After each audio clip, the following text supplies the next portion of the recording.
Suivez RTI2, vous êtes sûr, on garde le contact, il est 13h16 en temps universel. Madame, Monsieur, si vous nous suivez entre midi et 2 en temps universel, vous suivez le direct, vous pourrez réagir au sujet qui sera traité sur ce plateau. Vous le savez aussi bien que nous, l'actualité est marquée en Afrique de l'Ouest par l'épidémie de la maladie à virus Ebola.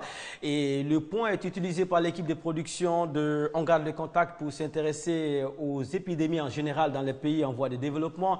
L'impact économique a été traité ici hier et aujourd'hui, nous allons nous intéresser à la propagation des virus liés aux épidémies. Est-ce que ruser avec les mesures préventives entraîne la propagation rapide des virus ou encore des épidémies? En d'autres termes, est-ce que lorsqu'on ne respecte pas les mesures prescrites par les autorités et les techniciens en la matière, est-ce qu'on contribue à faire durer ou on contribue à la longévité des épidémies? 22 42 54, vos opinions nous intéressent.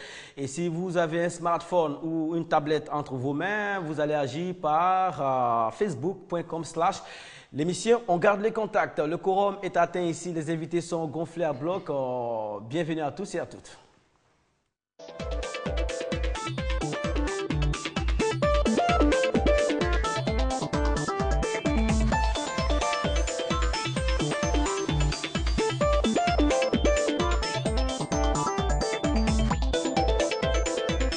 On garde le contact. Lundi, impact économique des épidémies dans les pays en voie de développement. Mardi, épidémie rusée avec les mesures préventives peut-on accélérer la propagation? Mercredi, le métissage culturel entre l'Afrique et le reste du monde porte-t-il fruit? Troisième partie. Réagissez en direct. On garde le contact sur RTI2. Vous avez enfin la parole.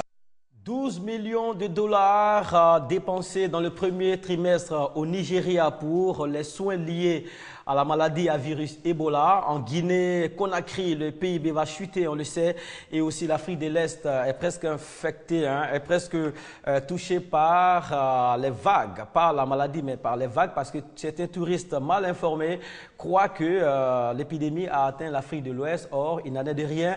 Alors, au Kenya, par exemple, on est dans la période du tourisme et les choses fonctionnent au ralenti parce que tout simplement, certains touristes croient que l'Afrique de l'Est est atteinte par les ondes du virus d'Ebola. Or, il n'en est de rien. Voilà. On va s'intéresser donc aujourd'hui aux mesures préventives. Les mesures prescrites doivent être respectées.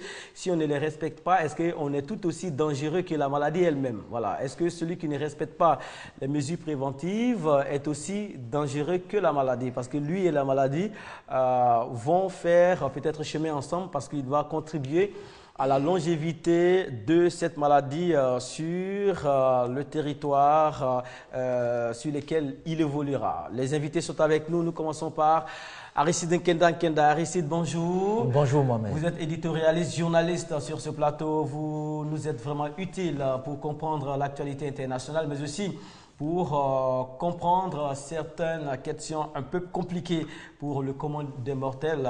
Vous êtes chargé à bloc aujourd'hui pour nous parler des mesures préventives. En face de vous, nous avons Ismaël Diop. Ismaël, bonjour. Bonjour Mohamed. Voilà, vous êtes promoteur de festivals, vous vous intéressez à l'Afrique et à ses richesses. Vous nous êtes utile parce que votre mission vous amène un peu partout dans le monde. Vous en savez énormément sur la culture africaine en Afrique et aussi sur le regard porté par ce qui touche à l'Afrique, à l'extérieur de l'Afrique. En face de vous, nous avons Monsieur Seydina Chérif Ahmed. Seydina, bonjour. Bonjour Mohamed. Voilà, Seydina Chérif Ahmed est le président de l'Institut des civilisations noires.